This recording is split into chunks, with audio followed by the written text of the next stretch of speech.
সম্মানিত মুমিন ও মুসলমান দিনী ভাই ও বোনেরা, আসসালামু আলাইকুম ওয়া রাহমাতুল্লাহি ওয়া বারাকাতুহু। আপনারা দেখতেছেন অদৃশ্য জিন ও জাদুর কোরআনিক চিকিৎসা চ্যানেল। সঙ্গে আছে আমি মোহাম্মদ জসিমউদ্দিন। তো হযরত, আপনাদের মাঝখানে আজকে খুব গুরুত্বপূর্ণ একটা ভিডিও নিয়ে এসেছি যে আপনারা পানি পোড়া কিভাবে তৈরি করবেন। এটা হযরত যে কেউ করতে পারে।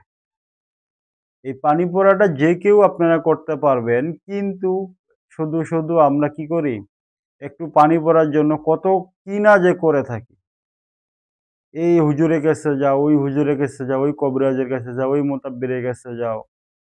হ্যাঁ, একটু পানি পড়ার জন্য আমরা অনেক কিছু করে থাকি, কিন্তু পানি পড়াটা যে এত সহজ সেই বিষয়টা আমরা কেউ জানি না।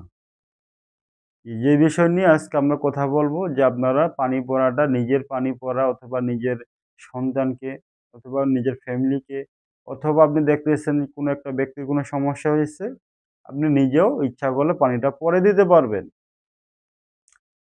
তো পানি পড়ার যে নিয়ম এবং পদ্ধতি, সর্বপ্রথম আপনি একটা ভালো পরিষ্কার গ্লাসের মধ্যে পানিটা নেবেন।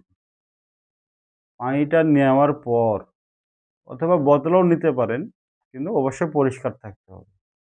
কোনো যদি দুর্গন্ধ ওই বোতল থেকে না আসে, ধরেন নাকি টাইগার, স্পিরিট অথবা অন্যান্য যে জিনিসগুলো আছে ওগুলোর মধ্যে, বোতলগুলোর মধ্যে কিন্তু একটা গ্যাস করে, দুর্গন্ধ করে। ওগুলো বোতল নেবেন। আপনি যে পানির বোতল, এই পানির বোতল নিতে পারেন, এতে কোনো সমস্যা নেই। তো যাই হোক হযরত, আমাদের এদিকে উত্তরবঙ্গ মোটামুটি অনেক ঠান্ডা পড়ে গেছে। তো পানি পড়ার নিয়ম হচ্ছে যে সর্বপ্রথম পানিটা নেওয়ার পর ইস্তেগফার মিনিমাম ৩ বার ৫ বার পরে নিবেন। এরপরে দরুদ ইব্রাহিম ৩ বার পরে নিবেন। এরপরে সূরা ফাতিহা ৩ বার পাঠ করে ৩টা দম দিবেন। প্রতিবারে একটা করে দম দিবেন। পড়ার শেষে একটা করে দম দিবেন। অবশ্যই বিসমিল্লাহর সাথে সূরাটা পড়বেন। তো ৩ বারে ৩টা দম দেওয়ার পরে সূরা ইখলাস আপনারা ৩ বার পরে একটা দম দিবেন। সূরা ইখলাস ৩ বার পরে একটা দম দিবেন। আয়াতুল কুরসি একবার পরে একবার দম দিবেন। এরপরে ফালাক একবার পরে একবার দম দিবেন।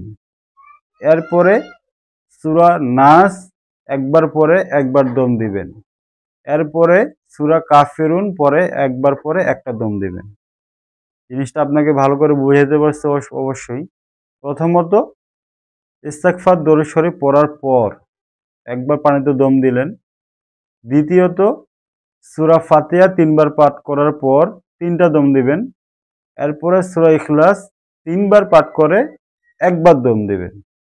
এরপরে সূরা ফালাক, সূরা কাফিরুন, সূরা নাস, হ্যাঁ, এর আগে পরে একবার করে একটা করে দম দিবেন। এরপরে আয়াতুল কুরসি একবার পাঠ করে একবার দম দিবেন।